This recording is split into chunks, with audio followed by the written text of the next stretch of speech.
Hola. Start our recording now. Y muy buenos días. Public service announcement. Yeah, well, now that we're all big fans of food from various Spanish-speaking countries, my daughter and son-in-law went on a week vacation in Colombia and came back. And what did they want to eat when we were getting together last weekend? They wanted to go to the one Colombian restaurant that they found in the Phoenix area. There is So- one. Wow. And we went there. It wasn't what you would call in a ritzy area. No. And it wasn't real fancy inside or in the little strip center that it was in, but the food was really good. And it was, of course, I didn't know what to compare it with, but I thought it would, all what we had was really good. And the portions and the prices were really good. So I'll just pass this along if you don't mind. Absolutely. Okay, it's called La Tiendita, the little store. La tiendita. How La cute. Tiendita. And it's actually a restaurant and then a small, not very many things market right adjacent to it. Okay, yeah. And it's in Mesa at 456 West Main Street, which Oh. is just, I Main don't know, Street's it's a a little long bit, street. it's a little bit east of 101 on Main Street in Mesa. East of Que, 101. que Okay. come, que come en este restaurante? Um, come, sopa de mariscos. Oh, sopa de mariscos. Ooh. It had a different name, but that's the word I'm thinking of. So it was like a seafood soup. And my wife had arroz con mariscos. Arroz con mariscos. Ah. And that was really good. She brought home half of it and it made two good lunches for me. Me encantan los mariscos. My daughter had some sort of platter of arroz y carne y chorizo. And I can't think of what my son-in-law had, but we all enjoyed it. Fantástico. Do you Gracias. recall? Recuerdas, Mark? ¿Tienen arepas? Do they have arepas by any chance, or did you not notice that on the menu? I think so, but I'm sure you can look up the menu online. Sí, La Tiendita. la tiendita. I'm making a And note my of that daughter, right who now. likes looking for these kind of things, she says it's the only Colombian restaurant in the valley. So, okay. Wow. I don't know. Well, the Mexican influence is so strong here. I can see where you would have, not as many opportunities to have in a Colombian restaurant, but that is really cool information. Muchísimas gracias. La tiendita. And Main Street is an easy one to find, of course, so it's just a Yeah, question Main- of where on Main, Right. Main Street is it's like just a little bit south of 101. There's like Rio Salado and University. Yeah. And So it's closer to the old historical part of Mesa than yeah, the and extended Far it's, East part of Mesa. and this is just, I don't know, it was maybe a mile east of 101. Okay. Yeah. I know that near there also is like that big Mekong Plaza if you want to go for Chinese food instead. Mm-hmm. So it was kind of a nice, like I said, not a real picturesque scenic area, but the food was really good. Yeah. Yeah. A lot of the hole in the wall places wind up being quite good, aren't they? Yeah. That's the rule of thumb for picking restaurants sometimes in So that's bigger my cities. public service announcement. Yeah. Mark, Gracias. Mark, habla español en este restaurante? Poquito. Un poquito. I don't remember what I said. I think I said like, I asked for, because I was buying for all of us, una cuenta.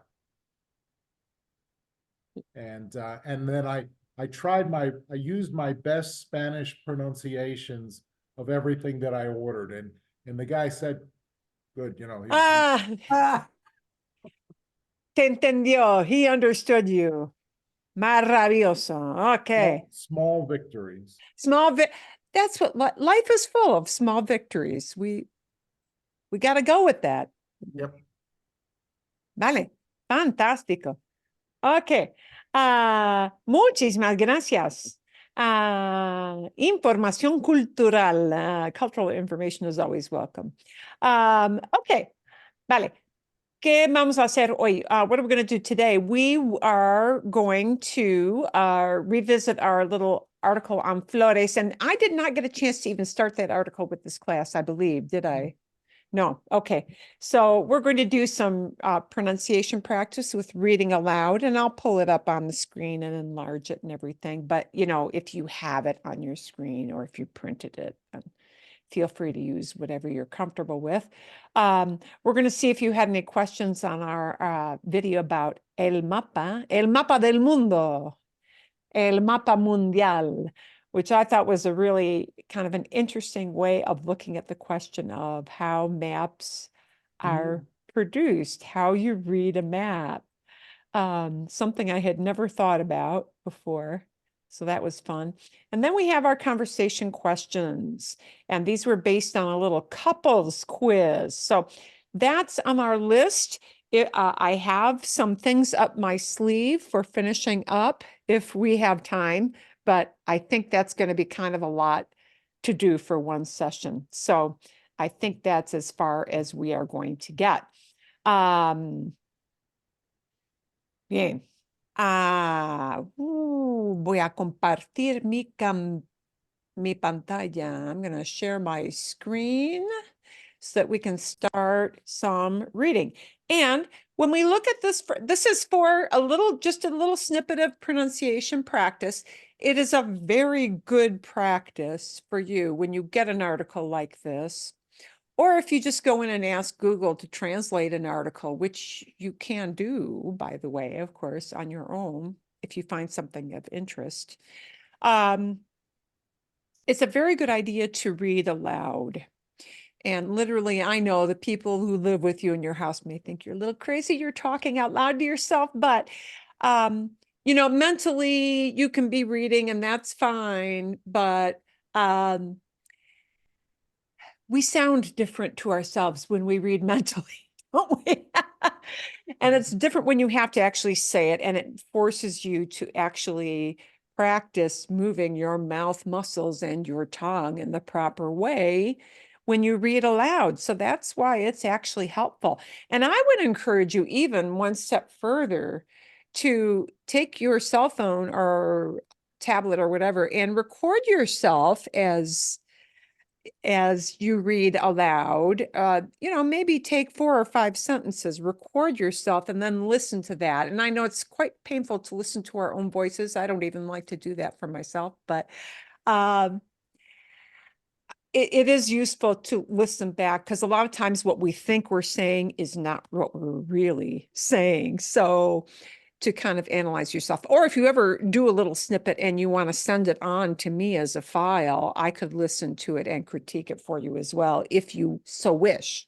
Just throwing that out there. So, okay. Pero, este artículo que tenemos aquí es, se trata de, it's about, se trata de la importación de flores que tenemos aquí en Estados Unidos, y las flores vienen desde Sudamérica.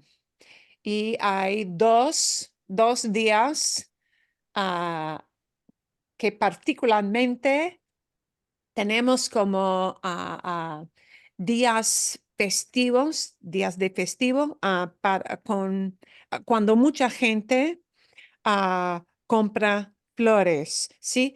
El día de San Valentín y el Día de las Madres. Así que mucha gente no piensa mucho en las dificultades cuando tenemos que importar. Mucha gente no piensa en el hecho de que sí, en Estados Unidos, un país enorme, tenemos que importar la mayor parte de las flores para el día de San Valentín. Ok, así que tenemos aquí el titular, the title here. Las rosas son rojas, las violetas son moradas y por Miami quizás las tuyas hicieron una parada. All right, so this is sort of a play on the roses are red and violets are blue, but it's not quite the same translation because we can't do that. Roses are red, violets are purple because they're not blue. And through Miami, por Miami, through Miami, maybe yours made a stop. Aquí parada es stop, like parada de autobús, like a bus stop. Yeah, okay. And it's a stop, a place where something stands still because something has to happen, right? Okay. Poca gente tiene en cuenta la proeza logística detrás del ramo de flores que compran por $20 en Target. Very few people take into account that, tiene en cuenta is take into account, the logistic feat behind the bouquet of flowers that they buy for $20 at Target. Okay. A ver. Duolingo does tiene en cuenta as realize. Sí, es posible That's- también, sí. That's how I've seen it and had to I do would it say on, to take into account, but realize, if you take something into account, you realize it, don't you? Yeah, so Yeah, it's just a different way. Yeah, it but that but means that the is, same thing. Sí. yeah, that's the way Duolingo does translate that. Spanish has Oh. quite a few ways of saying, you know, pay attention to, realize, Yeah. and yeah, Google But likes here's- consider. consider, sure. But See. take into account is more that makes sense in terms of it makes much more sense to me in terms of a translation. And that's, yeah, just the way I think about it. But Yeah, you know, all of those, but you know, it shows how there are very subtle differences in the words we choose. And a lot of times they wind up being pretty interchangeable or exactly interchangeable in terms of what that idea is or what that action really is. We have a lot of synonyms or interchangeable words in English as well. Okay. Es una frase larga. This is a really long sentence. Un voluntario. Somebody want to volunteer to start off with this one sentence? And that word proeza just meant feet. That's why I did that one. That proeza is tough. Okay. I get one sentence one paragraph out of the way. Magnífico. Let's see. Es probable es que las rosas que compres esta semana a un florista en un supermercado o una página web para el día de San Valentín hayan llegado a Estados Unidos a través de un solo lugar, el Aeropuerto Internacional de Miami, la entrada de cerca del 90% de las flores cortadas que se importan al país. Muy bien, muy bien. Okay, sí, bien That was hecho. Well one done. sentence. Yeet. Bien hecho. Even your aeropuerto word was quite good. And one of the toughest words in that whole sequence there was aeropuerto. Yeah, that I recall AE at some point combination. at some point in our classes, I remember you kind of helping us with aeropuerto, aeroplan, and all the other things that were- Aerolínea. Yeah, Sí. Aerolínea, yeah, airline, airport, that A-E-R-O, aero, is a tough pronunciation. You even did quite well on that. So when you're, when you have your turn to read, please pay attention to your vowels, really focus on the vowels. That's like 80% of your game in Spanish, 75% of your game. Get the vowels right, yeah? And, you know, make sure when we're working that you work on little things like no shun words, yeah, to eliminate that kind of stuff. But the pure vowels is what we're looking for. So it's probable that the roses that you're buying this week at a florist, and of course this was Valentine's Day week, at a supermarket or on a web page for St. Valentine's Day, might have arrived in the United States through one sole area, one place alone, un solo lugar. Solo is alone or sole or only one sole place. Miami International Airport, the entryway for close to 90% of the flowers, of the cut flowers, flores cortadas, the cut flowers that are imported to the country, and that se importan means are imported. It's like yeah, the flowers don't do the importing, they are imported. It's like a past, a way of expressing what we would use as past tense, or not past, I'm sorry, passive voice. Passive voice in Spanish, okay? And there were a lot of these little things like se importan in the video about maps. If you go back and listen to that, there were a lot of examples like that. Okay, because of course the flowers don't really do any importing. They don't do that action, but they are imported. So that's what we call passive voice. Bien hecho. Pa, pa, pa, pa, pa, pa, pa. Bien, ok. Vale. Otra frase, Trish. Okay. Todo el año hay trabajadores agrícolas que cortan flores a mano, sobre todo en Colombia y Ecuador, para enviarlas en aviones de carga a Miami, donde se inspeccionan. Did I say that one right? Muy That's- bien. Okay. Y luego se suben a camiones que llegan a todos los estados continentales de la nación. Bien, bien, muy bien. Hiciste bien. You did really well with those two.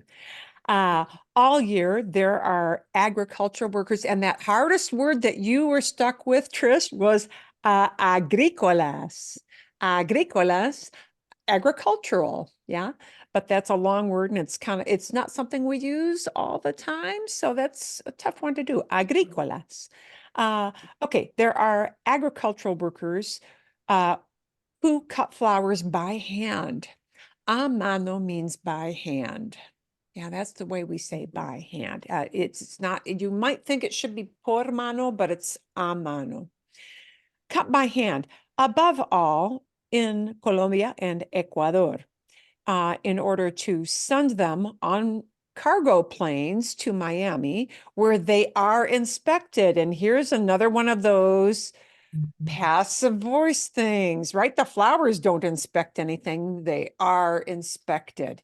And notice this passive voice uses se, and it's not really reflexive. It's a passive voice where they are inspected, and later they are put on. There it comes up again. They are put on trucks that get to, I know it says arrive, but that get to all continental states in the nation. So all the contiguous states in the nation. Okay. And para que sepan, so that you know, actually I used to have my teenage students read a book where they talk about this in Ecuador. a huge number of people are employed in this industry. And it is very demanding work. And also, sadly, what we don't know is that many of these people, because of the nature of that work, are exposed to a lot of chemicals. Think about all the pesticides and fertilizing agents that are used in commercial, because these are big commercial plantations in Ecuador and Colombia, which do this work. There are many, many people who really do experience some pretty dire health effects from continually every day working around these chemicals. The next time you buy flowers, that we all need to always be aware of, you know, our footprint, I guess, as it would be. Okay. Otra frase with a veces, a veces. Carrie, sí. Unmute. A veces las flores que se cortaron en la mañana pueden estar por la tarde en el sur de Florida después de un vuelo de 3 o 4 horas. O 4 horas, sí. Sometimes the flowers that are cut, but they put it in the past because that had to happen first, further back in time, right? That are cut, there's that little passive voice again, that are cut in the morning can be by the afternoon in the south of Florida, in South Florida, after a flight of 3 or 4 hours. Vale. Bueno. A ver. Bueno, Jen, ¿quieres leer? Es una proeza logística, en especial en las semanas previas al 14 de febrero, una de las 2 fiestas más importantes del sector de las flores, junto con el Día de las Madres. Sí. Bien. And the only thing, let's make sure with sector, we, you know, because we're used to the word sector, it's sector. Sector. We want to punch. Yeah, there you go. Little tiny thing to work on. But your proeza word was great. Proeza. And that was the harder word. It's a logistic feat, especially in the weeks prior to 14th of February. One of the 2 most important holidays in the floral, sector. I know floral sector, but floral business, you know, flower business, right? Industry. Junto con, together with Mother's Day, right? Sin embargo, poca gente lo tiene en cuenta. Nevertheless, very few people realize it, take it into account. Sí, cuando compra ramos de flores por $20 in Target, very few people really think about that $20 bouquet. Vale. And that's a really short sentence, so we're going to take 2 here. Alguien, somebody want to read for us here? Sí, Alguien, sí, sí, sí. Diana. La aerolínea colombiana Avianca duplica sus vuelos diarios de carga a Miami durante el mes previo al Día de San Valentín.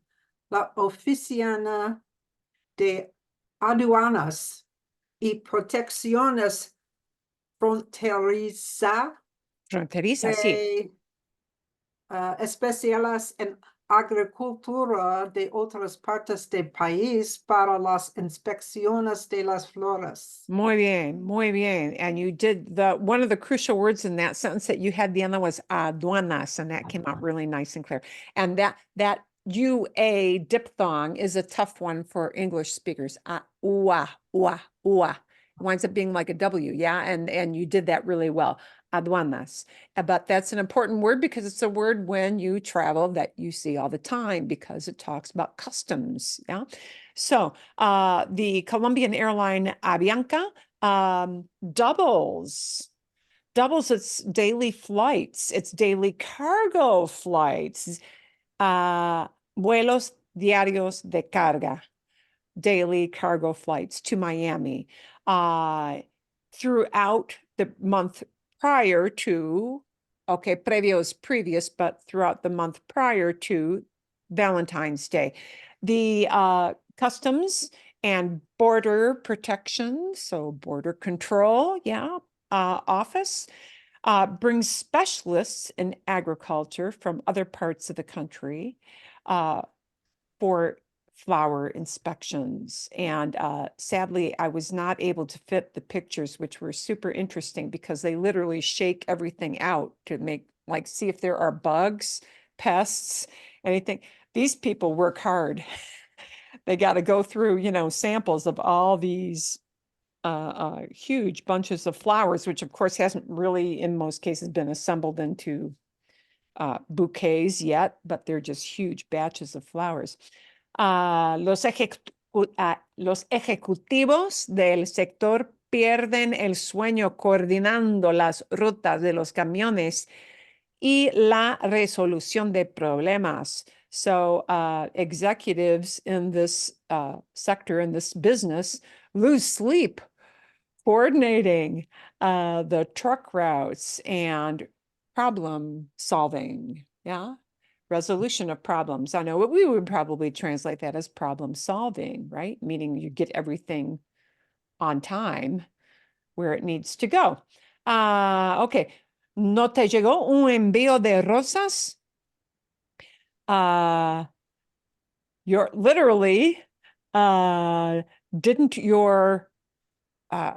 the roses that were sent arrive to you? But we would probably in English say, you didn't get that batch of flowers, right? You didn't get that batch of flowers. Mala suerte, bad luck.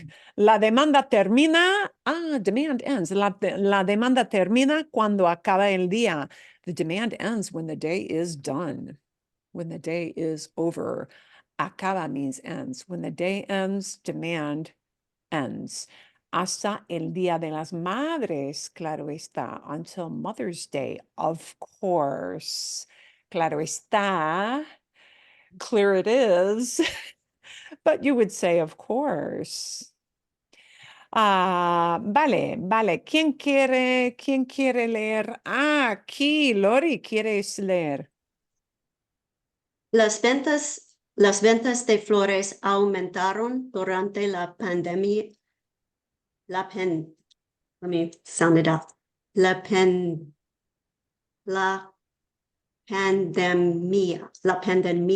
de COVID-19, conforme más personas les enviaban ramos a los seres queridos que no podían ver en persona. Bien, okay. People were sending flowers to loved ones that they could not see in person during the pandemic. Yeah. Okay. A ver, bien. And that word pandemia is something that you don't hear all the time, but we have in the last few years. So pandemia was a word, I would say, who cares?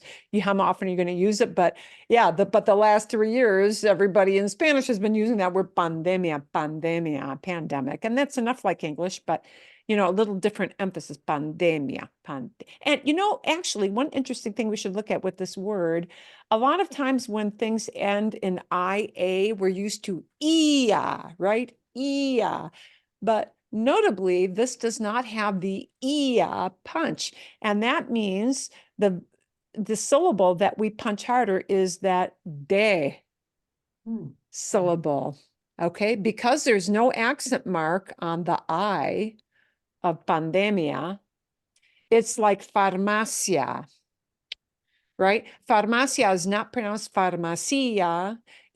We tend to want to do that because we see so many examples in Spanish, panaderia, lecheria, verduleria, fruteria, and we get so used to ia. But when you read that and you see no accent mark on that I of the IA, it means we punch the de, the second to the end syllable harder. So pandemia. Okay. Bien. And the pandemia. The mia is just mia, not mia, but mia. All one syllable. Okay. Pa, pa, pa, pa, pa, pa, pa, pa, pa. ¿Alguien quiere leer? Anybody want to read this? Un voluntario aquí. Sure. Bien, bien I'll más. try sí. another one. Or Lori, Diane can you go. had a short sentence, Lori, so let's give you Sí. an extra shot here. Yeah, sí. Ok.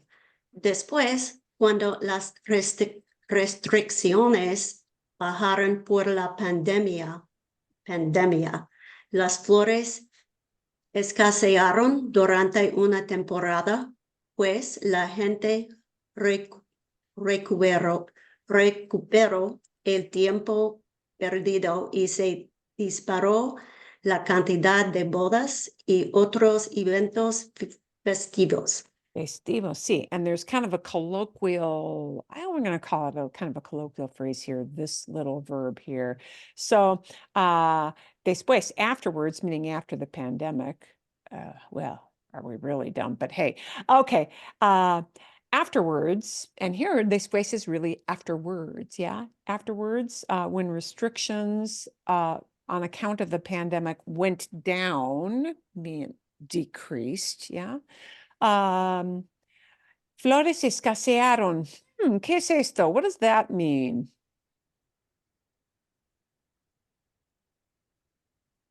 Oop,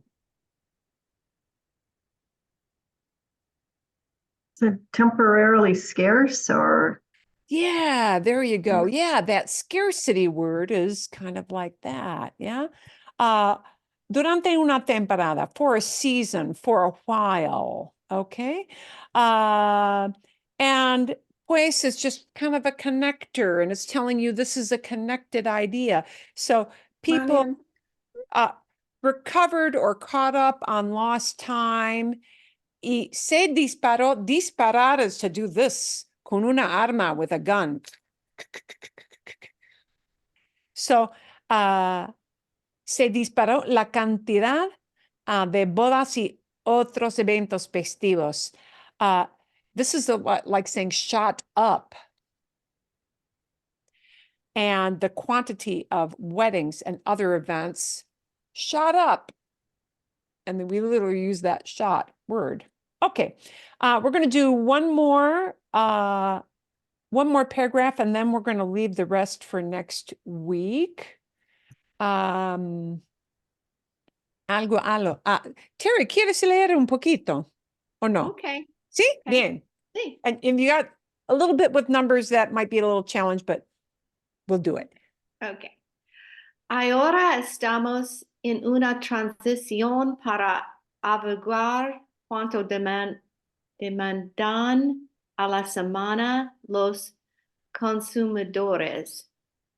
En general, hay tal demanda que la industria flora del sur de Florida les da la empleo directo o indirecto a unas 6,000 personas. Sí, 6,000 personas. Muy bien, 6,000. And we'll just have you finish the rest of that because Okay. that's pretty long. Okay. Según estimaciones de su grupo. Sí, exacto. Okay. Bien. So the only kind of tough word there, and this one, let's take a look at that one. Averiguar. Averiguar. There we have to pronounce that G-U-A, and those U-A combinations and A-E combinations, and they're kind of tough ones. So averiguar, averiguar. Usually a G-U-A, it makes that well, no, guardia, yeah, but G-U-E makes the G hard. Yeah, guar, averiguar. So that word means verify, yeah. And here they were quoting somebody, and I think that I cut out the person they were quoting just because it wasn't really germane for us to know. Now we're in a transition in order to verify or in order to figure out. ¿Cuánto demandan a la semana? How much they demand. ¿Cuánto demandan a la semana los consumidores? How much, and look what happened. The subject connected with that verb demandan flipped way to the end. And the only thing I can tell you is that it flipped way to the end because this is like a tagged on clause. And sometimes with a tagged on clause, a mini sentence within a sentence, that will happen. Usually you have subject verb, but when you get a tagged on clause like this with, you have the after averiguar, it's a tagged on idea. Quite often the subject will trail towards the end. And that happens particularly when you get a connector like cuando. But they need to verify how much consumers demand per week. A la semana means per week, meaning every week. They're tracking how much they need to import to meet the demand, but not exceed it, right? And know that this little chunk, a la semana, is what they typically use for per week or every week. Yeah, see? In general, there is, tal, wow, you know que tal, how you doing? What the heck is that word tal doing there? This is kind of like such. In general, there is such demand, yeah, that the floral industry in South Florida does something. What does the industrial flower market do? Les da empleo directo o indirecto. Gives direct or indirect employment. Indirect employment being people associated, they may not actually handle flowers, but they drive them, or, it's related work. Gives direct or indirect employment to 6,000 people. And this word is según. It means according to. It comes from seguir, that word, según. Seguir means to follow or to continue. This word según means according to. According to estimates of its group meaning the flower industry. Okay. Marilyn? Sí, bien. Before we move on from this sentence, so la industria, is that how industria? La industria. So Sí. whenever it ends in, because I'm used to, like, if it ends in a vowel, you accent the stress is on the next to the last syllable. But when it's Yes, RIA, sí, buena pregunta. Good question. So we had industria and we had, what was that other one? Pandemia. Okay. And IA at the end. And IA at the end is what we call a diphthong. And I'm hoping next week we can talk a little bit about diphthongs and how they affect what we do with pronunciation. But diphthong is just a fancy term that means two vowels that walk together. And those two vowels, when they're a diphthong, meaning there's no accent mark on one or the other. They're just two plain old vowels next to each other. We should try to pronounce them to slide together so it becomes one sound as much as possible. So it's not ia, but yeah. Industria. So we treat this IA, and it's not ia, but it's ia. We treat this as one syllable, okay? And any word in Spanish, not nouns, not vowels, any word in Spanish that ends in a vowel or ends in an N, like Nancy, or S like Sam, you can assume you're going to punch the second to last syllable. It's a rule. Yeah. They've got ways of handling pronunciation that are standard. So we know that when we say ya at the end, that ends in a vowel, and that means we're going to punch that second to last syllable. industria, industria. Yeah. En inglés, industry, industry. Yeah. Pero en español, industria, industria. So you can assume when a word in Spanish, any word at all, no matter what its function is, ends in a vowel or N or S, we punch the second to the last syllable. So if you see a word written out and it has no accent mark, that means you follow that rule. Punch the second. Now, what if a word doesn't end in a vowel, doesn't end in N, doesn't end in S? Then you punch the last syllable. So let's look at the word next to it because you're going to see what happens. This word does not end in a vowel and it does not end in an N or an S. So that means we punch the end. Floral. Floral. In English, floral. How do you know in English that you punch floral? Nobody says floral in English, right? Floral. Plural en español, plural. So if it doesn't end in a vowel, it doesn't end that word in an N or an S, no, you can punch the end. So you can assume that. You can assume that. Let's test it out a little bit and look at one other place. Ooh, let's test it out with a word that ends in a vowel or N or S. Okay, uh-oh, but I've got an accent mark. Here is why accent marks exist.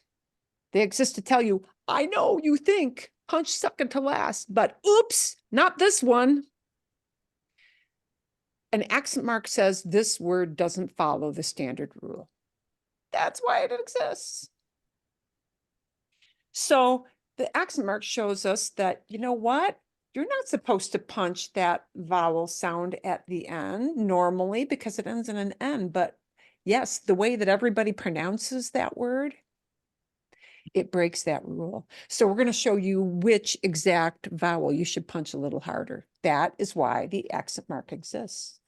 So it's not transición, transición. C-S-I would be the second to last syllable, right? But no, that's not the way people pronounce the word. So to signal to the reader we're breaking a standard rule, we show where you do indeed punch the word.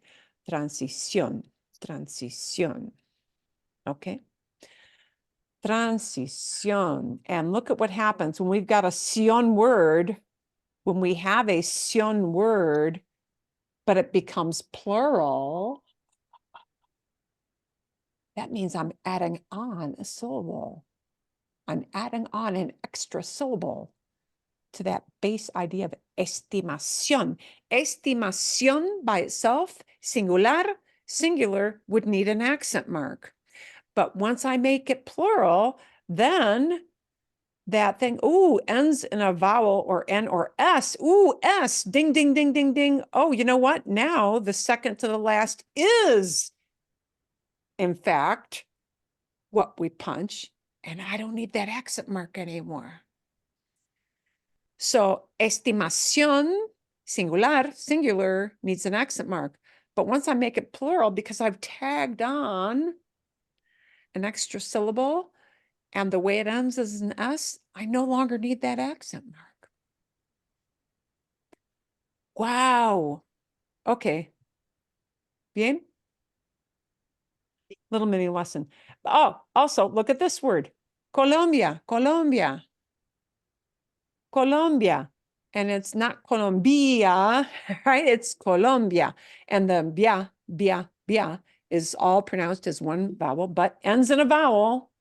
And what we punch is second to the last. Colombia, Colombia. Bien. And Okay.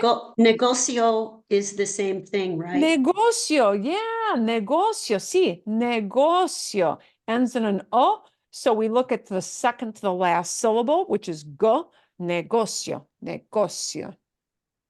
But the next Sí. word, I'm guessing here, is emplea. Ah, emplea. Yeah. And here Marcos, you will have caught me because there is a difference in Spanish between weak vowels and strong vowels, and I always forget what it is. You know what? And I'm sad to admit that. Some of these vowels are weak and some are strong, and I always forget which ones are which because to me it doesn't, no me importa, it doesn't matter to me because I know which ones they are. So I will try to be a good Juby and actually look that up, but you know, that requires a lot of mental gymnastics on your part. And are you going to do that and evaluate? Oh, it's an EA instead. No, of course you're not. So just know, right? Emplear is the verb, so emplea. Yeah, it's just that emplea. Yeah, I know. We kind of punched that emplea. Okay. Let me read that last part for you here. Sí. En Colombia, el negocio emplea a unas 200,000, 200,000, 200,000, 200,000 personas. In Colombia, the business employs some 200,000 people. El día de San Valentín representa quizás la mitad de las ventas del año para los cultivos del país. St. Valentine's Day represents perhaps half of the yearly sales, half of the sales for the year for flower cultivation in the country. ¿Sí? Bien. Vale. Muy bien. Okay. And notice we've got that word quizás, ends in an S, but the way we pronounce the word violates that rule of ends in an S. It should punch second to the last, and it violates that rule. In fact, the way the people pronounce it breaks the rule. So we show you where you do punch or give more emphasis on the word quizás. It's printed over there so that when you read it, you know, oh, that's where it should be. That's the way people pronounce it. Okay, bien. And I think we're going to leave that there for now and continue with that next week. So I'm going to put a little marker here so we know where we left off. Because that's always my challenge to know where with my 2 sessions I leave off. Bien, okay. I am hoping next week to do a little mini lesson to show why people have a hard time understanding normal speed speech. And it relates actually to this idea of how vowel sounds combine, where stress is, and how the vowel of one word will connect into what starts off the next word. And it's a nice illustration. It's something I planned for the lesson just to show you a segment of that video so you can watch the whole thing on your own later if you wish. But many times we have difficulty understanding people at a normal rate of speech because of the words slide from one word right into the next.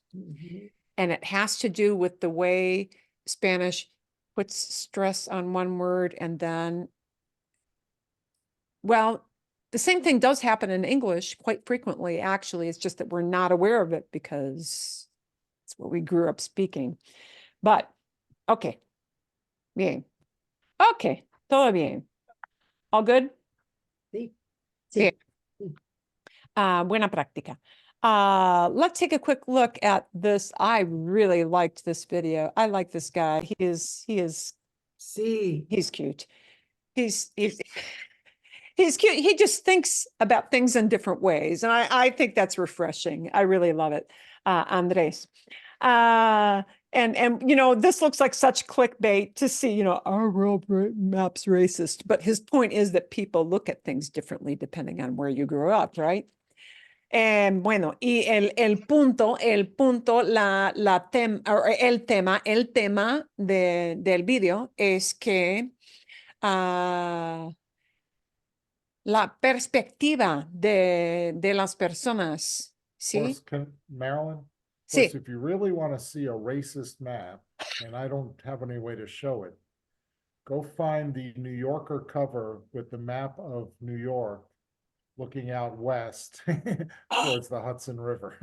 Sí, eso sí. Recuerdo. I remember, so, you know, every once in a while you see something like that where everything else is like teeny tiny. And where you live winds up being this big, huge part of the map. And Yeah. as a New Yorker, I had to fully agree with it. Okay. Bien. Entiendo. I totally understand that. Okay. ¿Hay alguna pregunta? And if you have time, you know, it's good to kind of go back. He does a lot of these little passive voice things throughout. I made some notes. Sí, I noted a passive voice. It was at 9:34 because I had a question about se ven muy grandes. Perfecto. Sí, actually, that was one of the ones that I had pointed out, but I did not mark down about 9:20. 9:34. Ay. O Australia se ven muy grandes. Se ven muy grandes. They look really big. And se ven, that comes from ver, to see. Se ven muy grandes. They look really big. And yeah, there was another segment where he said, el mapa que se enseñaba, the map that was taught. He was talking about the map that was taught to his girlfriend growing up in Asia. Yeah. Started with the center at a different part of the globe, right? So se enseñaba was taught. Se ven, they look, the countries look bigger. Se ven más grandes, ¿sí? And this verse, which, yeah, is often used to say something looks a certain way. Te ves muy bien. And this is a very conversational thing with ver. Te ves muy bien. Hola, ¿cómo estás hoy? Te ves muy bien. You look really good. And it doesn't mean you're looking at yourself. You got a mirror in front of your face. You would think it should be because that's reflexive, ver, reflexive. Look at yourself. Isn't that what it means? Well, it could technically, but no, in that context, te ves muy bien means you look really good. Okay. And that's a colloquial thing you'll hear people say quite a lot if you're looking fine. No te ves muy bien. Pobre Manuel. No se ve muy bien. Poor Manuel. He doesn't look so good. Pobre, ¿sí? Ayer me visitó. Es una historia de verdad. Les cuento. I'll tell you. Les cuento. Ayer vi a un viejo amigo de mi familia y él vino a visitarnos en nuestra casa ayer por la tarde y pobre Roberto, no se ve muy bien. Poor Bob, he doesn't look so hot because he was just coming out of West Nile. Yeah, so para que sepan, so you know, that is actually used a lot. So he had a lot of little snippets of those little things. Se representa, it is, you know, is represented. So lots of helpful and fun little things. Any other question you had on the video? No, pero tiene más videos de este hombre. Entendió muy fácilmente. Fácilmente. Sí. Sí, ok, Sí. sí. Las personas que hacen videos para esta compañía tienen entrenamiento, they have training, tienen entrenamiento en hablar de una manera muy clara. Sí. Y sí, para enseñar, ¿ok? Si él o si los demás, if the rest of them, sí, hablan de una manera muy natural, Sí, sería otra cosa. It would be another thing because they would let their words run into each other. But they do try to teach people vocabulary through these. So that's why they're Yeah. trying to really make an effort to separate their words. But if you were teaching somebody English, you would be doing the same thing. Yeah. See? Bien. When- Marilyn, I had a question. Sí, dime. Really just comprehension. I didn't understand about people looking at the map upside down. Like Oh, the complete reverse. I'm like, Sí. what? I can't even imagine that. ni yo tampoco, ni yo tampoco. Okay. Me imagino, Terry, que, por ejemplo, si una persona es como, por ejemplo, científico, Mhm. una persona que viaja al Polo Norte Mhm. o viaja al sur extremo, ¿sí? A Antártica. Entonces, ver un mapa con así, ¿sí? O al revés sería más normal. El punto, his point with looking at it completely flipped was that people perceive things being at the top one, but better than being at the bottom. It's, Mhm. yeah, it I was, thought yeah. he said that people in New Zealand and Australia actually use the map upside down. I've never I seen can't that, imagine that. but I can't imagine it either. But I it- just thought, yeah. But really, when you think about, and he explained this a little bit better at the end when he drew the pictures, but uy, momentito, it flipped me. Ella estudió This map, oop, muy, muy distinto. Por ejemplo, en ese this here is not the way we generally look at a map. La gente de Europa, la gente de América del Sur o Norteamérica, por lo general, la gente no ve un mapa, ¿sí? De esta manera. I imagine if you lived in Australia or, Gina, okay, any place around here, well, look, it's in the center, isn't it? Yes, because we live here. Well, if you lived there, perhaps you would think of the world in that way as well, but the fact is we grow up with the map looking, I'm trying to find, of course, I can't find the exact map. we but know what you're talking You about. know which one we're, like Regular this one map. here. Yes. Yeah. Okay. So, we're used to that. That's what we see. But, it makes us think, quizás no, maybe not. Maybe it's not the same for everybody all over. Marilyn, See, Marilyn, this one thing this video reminded me of, there was a West Wing episode where there was a special interest group that had a meeting with senior staff, and their whole thing was about the maps being flipped because basically the white people lived at the top and the darker skinned people lived at the bottom, and it just kind of fed into yeah. Well, And yeah, that idea of top and then the bottom. I'm sure there Yeah. probably is an organization out there for real like that, but Yeah. And I guarantee I had never thought of a map in this way. So I thought it was interesting and kind of fun. Bien? Okay. And by the way, your video for this week will not be about maps, but it is going to be about a kind of an interesting topic. We'll talk about that later. Let's take some of our conversation questions. Ooh, I'm running a little bit late. That's okay, because questions are good. Sus preguntas son fantásticas. There was a... Marilyn? Sí, bien.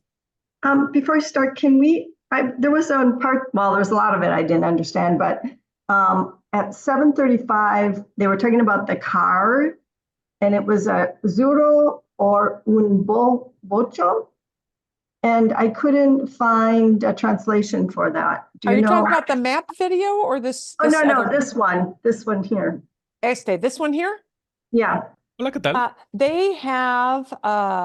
They speak a little bit faster, so that's why Esto I es didn't want Autospan. to demand that you listen to the whole thing, because you really need to have, you folks would really need the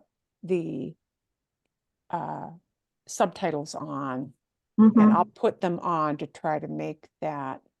Oh, and we don't want English ones there. I watched it at 75%, and that was Yes. a lot easier to understand.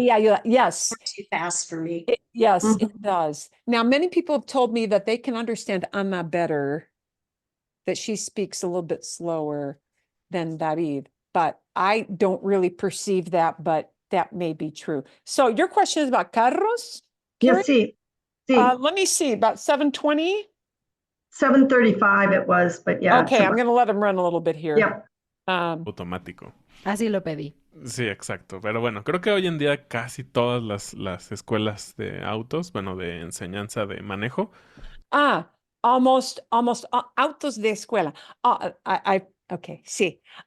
Today, almost all driving schools, escuelas de auto, de autos is, you know, a driving school. La enseñanza de mano, teaching manual, manejo. son automáticos. Okay, de manejo, I'm sorry, they teach driving. La enseñanza de manejo, teaching driving. Sí, sí. Son automáticos. Most of them teach you with an automatic transmission. That's what he's talking about. He's kind of, this guy, actually, David, sí, es gran aficionado de los carros. He is a big car fanatic. He really loves cars. Most driving schools, that's what he's talking about, teach you with an automatic transmission. He doesn't use the word transmission, but automatic transmission. Hay todavía que enseñan a manejar A mí me manual. dieron la opción. Podría haber elegido A mí me dieron la opción. They gave me a choice. They gave me an option. uno u otro, pero me quedé con automático. Of having chosen one or the other, meaning manual transmission or automatic transmission. Lo siento, fui cobarde. Pero me quedé con automático. Here's a good use of quedar. Me quedé con automático. I stuck with, I remained with, I stayed with. Well, what that really means is I chose automatic transmission. And here she uses quedar to express this. Me quedé con automático. Oh, I stuck with automatic. You'd probably say in English. I ended up with automatic. That use of quedar is like saying ended up with, or I stuck with this decision. Así. And we're almost there. Muy bien. ¿Y tú sabes? Lo siento, fui cobarde. I'm sorry. I was a chicken. Cobarde is coward. ¿En qué coche aprendí a manejar yo? Supongo que en el de Do you know what car you learned to drive on? tu abuelito. No. En un Oh, your grandpa's car? Tsuru o un bocho, un bocho. Un Sí, bocho. un bocho. Como buen mexicano que nació en los 80s, yo aprendí en un Volkswagen bocho. Bocho. A Volkswagen Bug. That's their little term for a Volkswagen Bug. And what was Zuro? Zuro. Uy, no sé. I do not know. Es un mexicanismo. Okay. I'll see if I can look that up for you. I didn't really focus on that. Un Tsuru o un bocho. Un suro. Let's see if I can find out really quickly. Suro.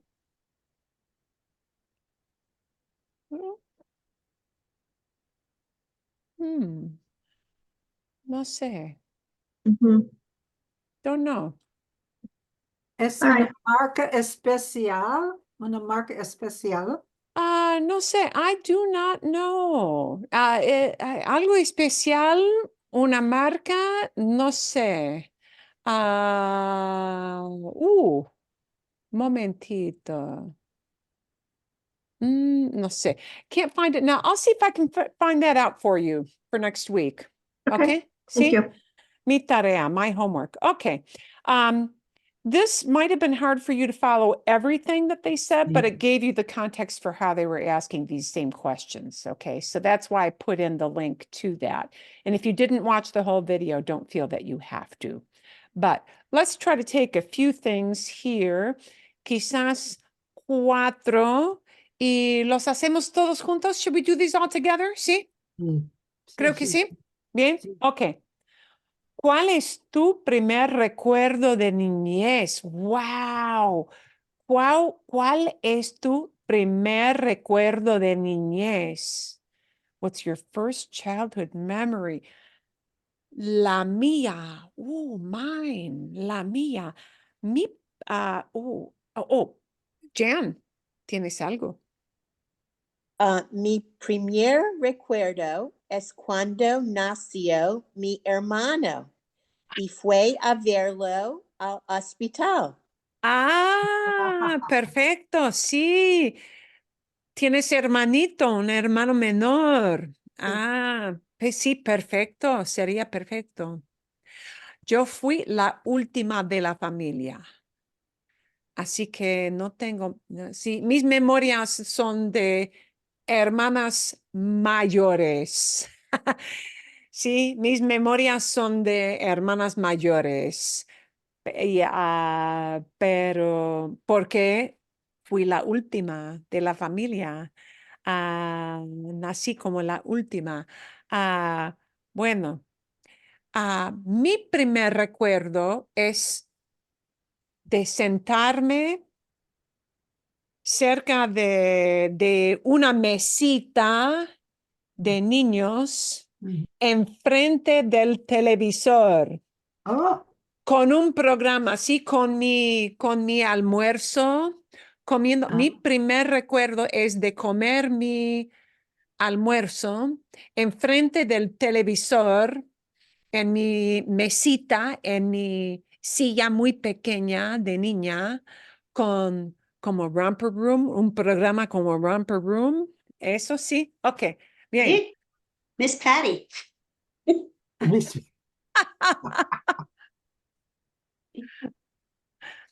Y también otro recuerdo de mi primer perrito, porque mi papá tenía un perro de cazar. He had a hunting dog. Y recuerdo muy bien el primer perro que tenía yo de niña. Ok, bueno, recuerdos. Diana, dinos. mi primer recuerdo es cuando subí las escaladas entre el apartamento de mis abuelos y el apartamento de mis padres. Muy cerca, ¿sí? Ujú, Ok, sí. bien, bien. Otras ideas de primeros recuerdos. Lori y entonces Mark y entonces Carrie. Mi mamá vino en mi dormitorio durante la noche y usó las manos para eliminar las serpientes después de un mal sueño. ¡Wow! Ok. I was still in a crib. My mom would come in and shake her arms around and say, "Go away, snakes, go away, snakes." La And then I'd go back manera to de sleep. decir mal sueño, bad dream, there's a specific word for bad dream. We call it a nightmare, right? En español se dice pesadilla, pesadilla, pesadilla. Pesadilla, sí.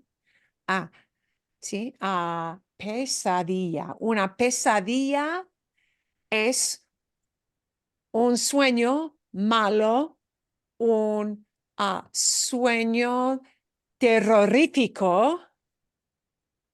Sí, ok, vale, bien. Marcos.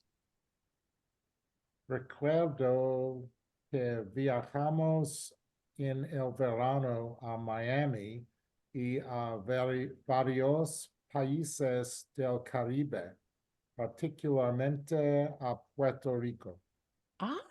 Muy Oh, bien, muy bien. oh. Eso sí me gusta. Bueno, Carrie, ¿qué quieres decir? Ah, sí, ¿verdad? Mi primer recuerdo de niña, viaje a Dislandia con mi familia. Oh, wow. Muy divertido, ¿no? Sí, Bien, bien. Bueno, otra idea. Oh, adelante. Sí, adelante. Oh, adelante, adelante. Esto creo que es un poquito difícil. ¿Cuál es tu sonido menos favorito? Y hablaron en el video en una pizarra, en a blackboard, ¿sí? ¿Sí? Ok. A ver. Ah, el sonido menos favorito. De veras, para mí, el sonido menos favorito es de niños de como 1 año o 2 años chillando, gritando. O sea, little kid, like toddlers screaming. ¿Sí? Sí. Niños muy pequeños. Ok. Usted, sí, Trish, ¿tienes algo? Can you hear me? Let me make sure. Okay. El sonido que menos me gusta es la música techno. Es muy redundante. Redundante. Sí, sí. Ah, sí, una banda favorita de mi esposo es Tool. Si Ujú. ustedes conocen la banda Tool, es de metal, una banda de metal y, Ujú. Oh, no me gusta. y no lo aguanto. I cannot stand it. Pero sí, a mi esposo le encanta. He loves it. Y a mí, sí, y para mis hijos también, bueno, sí, no es mi favorito, pero vale, no me importa mucho, pero para mí, no me gusta para nada. I don't like it at all. Oh, I don't like something at all. No me gusta para nada. Sí. No me gusta para nada. Yeah. I don't like it for nothing. And that is the way we would say, I don't like it at all. No me gusta para nada. Ok, vale. Otras ideas de sonidos menos favoritos, ¿sí? Sí. Algo, Marcos.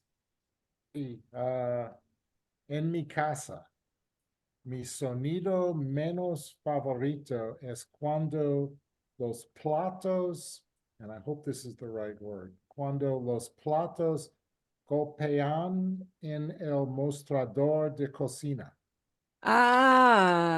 Sí, a I d- veces, sí. I don't know why, but it's very loud. Vale, bueno, sí, tenemos preferencias y así es. Bueno, sí, Diana. No me gusta el sonido de perros que ladrano en mi vecino, Que ladran, que ladran en mi que vecino. ladran, los Sí, perros, sí, los perros de mi vecino que ladran mucho. sí, sí, no me Sí, gusta. a veces sí, cuando el perro ladra y no hay ningún motivo, there's really no reason, sí, simplemente ladran mucho, sí, Yeah. es un poquito difícil, ¿no? Bueno, otras ideas con sonidos. Jan. Mi sonido menos favorito es el trueno.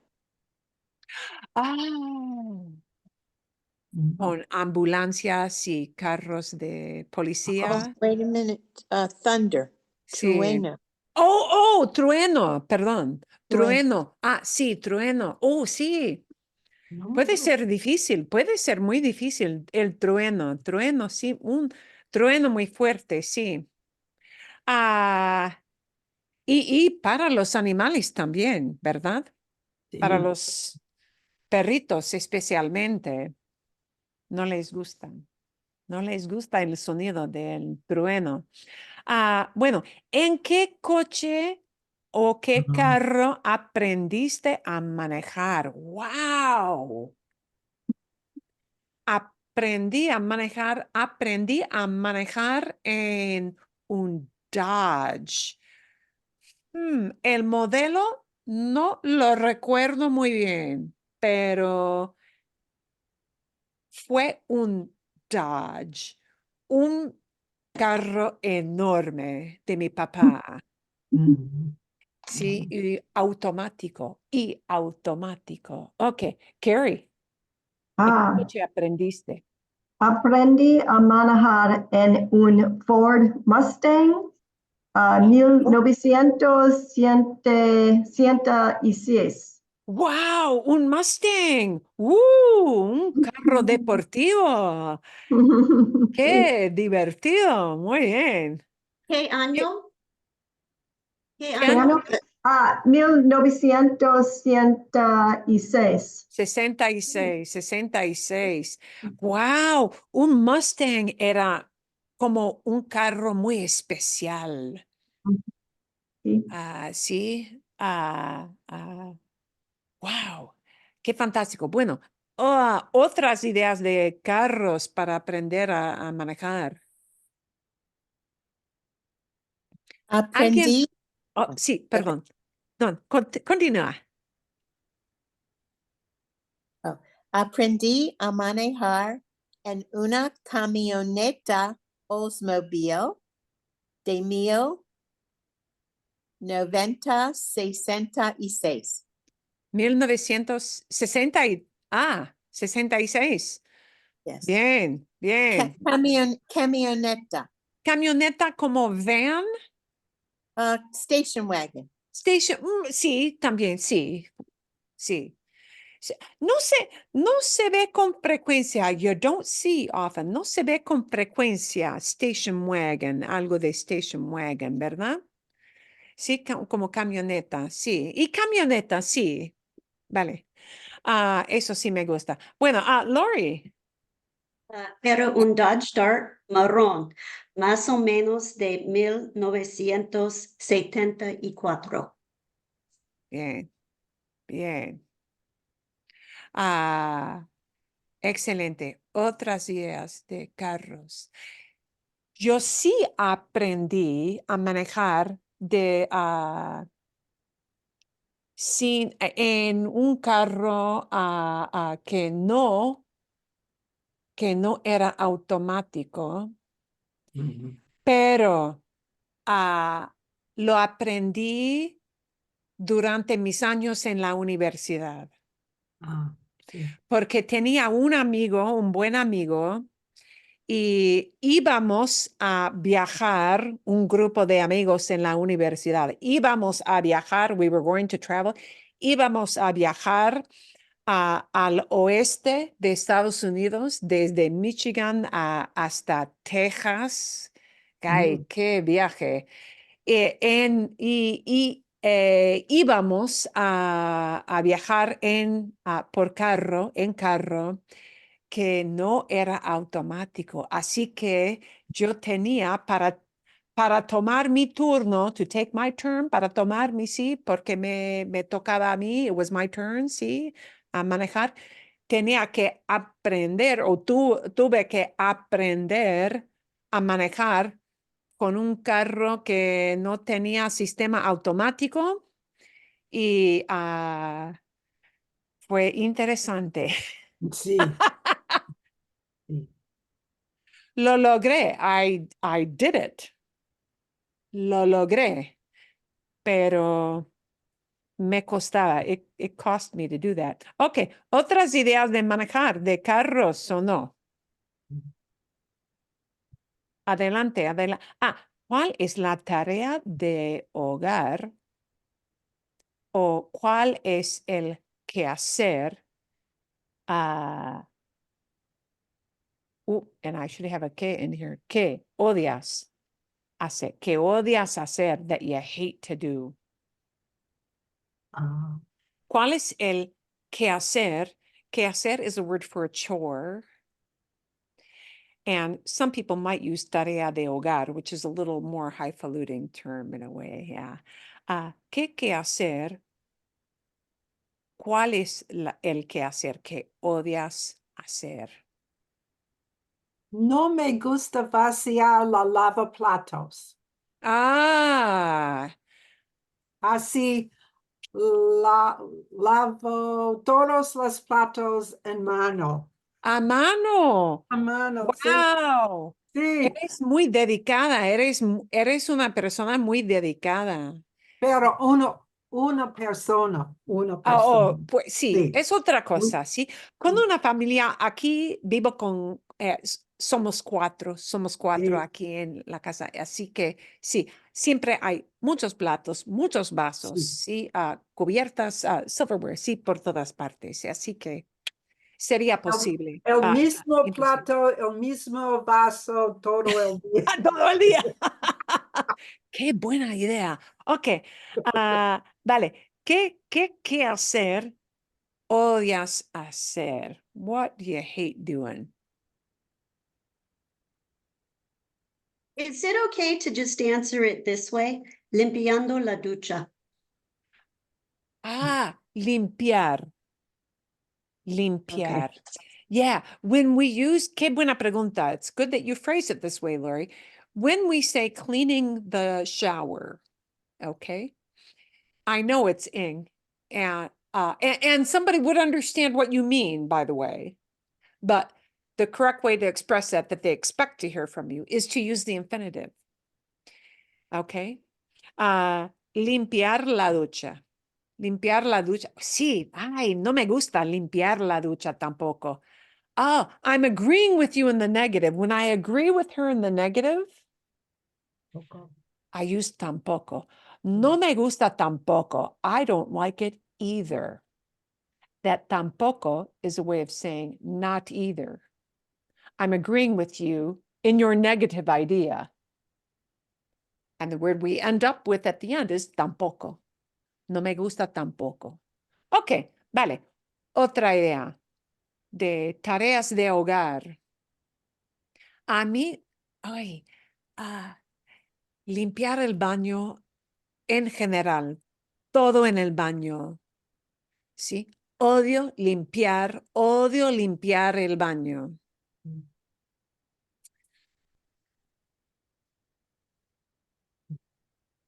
Especialmente el retrete, especially the toilet. ¡Gah!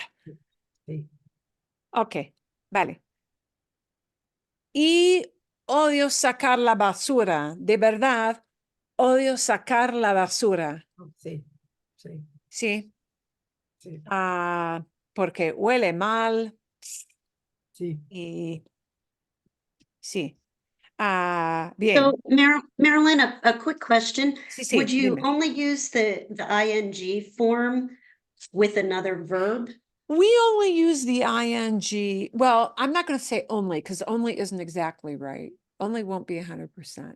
Only will be about like 80%. How's that for a percentage? Generally, we use it with estar, or there is a small group of other verbs you might use besides estar. Estar is the most common, but also sometimes ir or seguir or continuar can be used there, but usually it's estar. Okay. Estoy limpiando. Estoy hablando. Estamos viajando. And it's got to indicate that that action is happening as we are speaking. Okay, so whereas we in English take that ing structure and talk about the action as a noun, like driving the 101 is hard. Yeah. Driving on the 101 is a pain. Right? And we're using driving not to say I am driving, but the act of driving. Then it's just manejar. Manejar en la autopista 101 es una lata, es una pena. Okay? So when we have the ing to talk about the action of doing that, then we leave it as an infinitive. You would think it should be the ando yendo, but it won't be. But it will be ando yendo when you use it paired up with estar. Okay. Sí, Por ejemplo, si el empleado está manejando ahorita, he is driving right now. The employee is driving right now. So that ing is that what we call it present progressive is a special thing in Spanish, is that we really only use it when that action is going on as we are speaking. As a general rule, you can put it in the past, somebody was driving to give the feel of it's a rolling along action. But yeah, ing is not a blanket thing the way, or it doesn't always get the same uses in English and in Spanish. Okay. Y por fin, we may get through maybe two, quizás dos, sí, sí. Nos queda tiempo para una pregunta, quizás dos. ¿Cuál es tu tipo favorito de queso? ¿Cuál es tu tipo favorito de queso?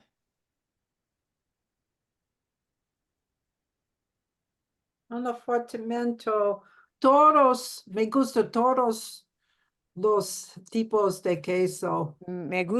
Te gustan todos. Te gustan todos. Anafortamente. Ok. Sí, bien. Bueno, Marcos. Pero. Pero. No me gusta ningún queso excepto mozzarella en pizza. Ok, vale, sí. A veces tengo un queso favorito para un plato especial. ¿Sí? Por ejemplo, sí, con la comida italiana, mozzarella, pero para un bocadillo, un sándwich normal, me gusta más como un queso suizo o queso cheddar, ¿sí? Así, normal. Así que, bueno. ¿Alguien tiene más que decirnos? Sí, Terry. Me encantan todos los tipos de quesos Sartori. It's a brand. La marca te importa. The brand matters to you. A Carrie le importa la marca de queso. Ok, vale. Bueno, y Terry. Sí, me gustan mucho los quesos que tiene en comidas mexicanos. La blanco y muy crumbly. Ok. Sí, el queso blanco en los platos mexicanos. Sí. Sí. Hay queso especial de Oaxaca que es Oaxaca, sí, que es un tipo de queso bastante famoso de Oaxaca y se usa este tipo de queso con frecuencia en los platos mexicanos. Sí, a veces hay quesos muy específicos para algún plato, for some kind of dish, ¿sí? Eso. Ok. ¿Y tu vegetal favorito? Tu vegetal favorito, and we'll leave the rest for next week. ¿Cuál es tu vegetal favorito?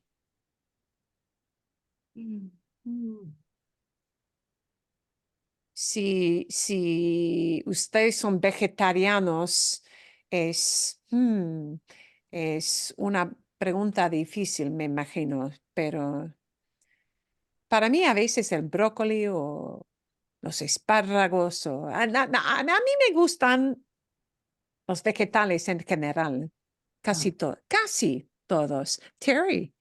Me gusta mucho butternut squash. Calabaza.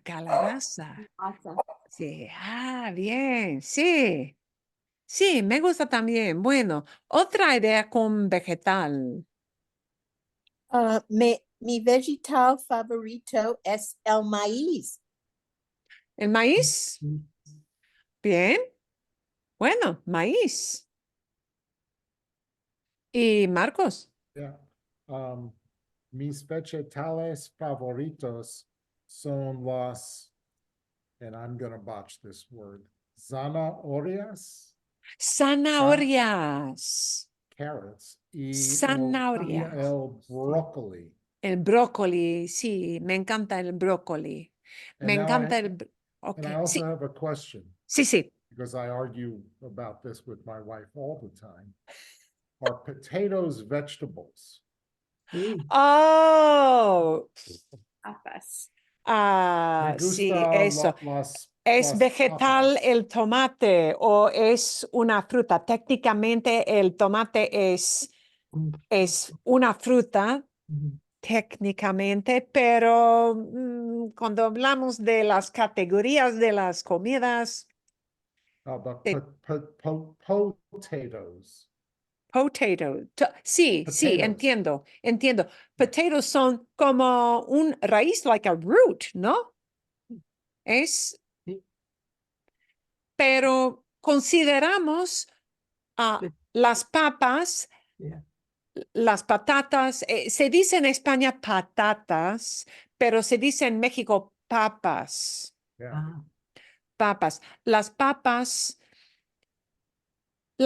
las ponemos en la categoría de vegetales, pero ¿es de verdad vegetal? Quizás no. Ni zanahorias tampoco. Zanahorias son como raíz, parte del raíz de la planta, ¿no? Sí. Sí, y así. Y zanahorias, you have that right, but recuerden, remember, zanahorias spelled with a Z, con Z, sí, is zanahorias, okay? So when we pronounce zanahorias, and you know what? I'm going to write it on the screen here because it's hard to maybe visualize that, but zanahorias, yeah, carrots, yeah. This should sound like an S, yeah. And we so desperately want to pronounce that as za. So no buzz. Zanahorias. And then we've got that nasty in the middle, and it's hard to ignore an H. So we go straight from the perdón. Zanahorias. Zanahorias. Es una palabra muy difícil de pronunciar. Zanahorias, ¿sí? Bien. So one thing I want you to be aware of when you use the word vegetal, is that we want to say vegetable, and there's no j for this, see? Vegetal. Vegetal. And this word has actually got a lot of little tripwires in it, vegetal. Vegetal, the V should sound like a B, but soft pedal, kind of, yeah. Vegetal. Oh, and it ends in an L. Vowel, enter S, second to last syllable. Oh, no vowel, enter S at the end of vegetal. So vegetal is just, we punch the end, vegetal. And it obeys that pronunciation, so I don't need an accent mark, vegetal. And then zanahorias, it would be, the accent is on the O because it's RIAS. Eso sí. So the punch there would be that O sound, zanahorias, zanahorias. That's a tough word for English speakers to pronounce. We've got the H that we have to ignore, but you're reading it and it's this big fat H right in the middle, which kind of jars your English thinking brain, right? Zanahorias. Okay, vale, perfecto. Okay, bueno, vamos a continuar la semana que viene. Next week, we'll pick up with the a little more reading practice from the star there. That's going to be our breaking point. So we'll do a little more there. We're going to finish up these questions. I thought these questions were going to take more than one session because usually people have a lot to contribute. That's great. I have a very interesting listening video for the coming week. and it's on cuss words. It's on cuss words, but it is the best because generally I don't give those out at all. But actually, this came up in one of my evening sessions, and somebody said, you know, we really should know what somebody, and it's not about all cuss words or every cuss words. And some cuss words, by the way, are cuss words in one country, but not at all cuss words. Like there's one cuss word that it's a cuss word in one country, but in a different country, it means little kids. Ooh. Go figure. Anyway, the reason I'm giving you this is that they discuss it in a very adult manner. It is not discussed and they go, let's learn some naughty words. It's like, look, let's be grown-ups about this. You're going to hear people using these words, okay? Might it not be smart to know that A, they're not polite, but that B, they are used. And one of the things that they talk about is, you know, we advise that you know what these words mean, but also that you know, you don't really use them unless you're with, I think the way they call it is con una persona de confianza, a person you have confidence with, meaning somebody you're close to, not meaning you're cussing at that close to person, the person who's close to you, but you're cussing about something when you're talking with this person you're close to. So in general, one would never use these words, even though they're super common amongst, like with your boss. Although I have heard people use them like with customer service situations because they're ticked off. So the reason I'm giving this to you is because actually it is good because people will use them and it will be liberal use of some of these words from time to time if you hear people speak extendedly. So it's good to know what they mean. It's good to know that we don't use them all the time, but you know, it is a mature discussion of them. And to know that somebody may be using it, but maybe they're not really mad at you. They're just mad about a situation or frustrated with a situation because this stuff slips out and it's a mature discussion, not to encourage people to be potty-mouthed. Yeah. But a very interesting discussion. Okay, sí, y eso es todo. We'll continue with our these discussion questions next week, the ones we didn't finish up. And we'll probably have, actually, there's a little grammar thing I want to do as well next week on another verb that can be a little confusing. So anyway, eso es, that's it. ¿Sí? ¿Bien? Gracias. Okay. Un video para la semana que viene de palabrotas of kind of, yeah, fractured words, but sort of fun. Okay. Y eso es todo. Espero que la pasen bien. I hope you have a good time this week. Sí, estamos sí casi llegando al fin de la semana. We're getting hump day. Yeah, we're getting to the end of the week. Que la pasen bien y nos vemos la semana que viene, ¿verdad? Sí, sí. Gracias. Excelente. Sí, de nada.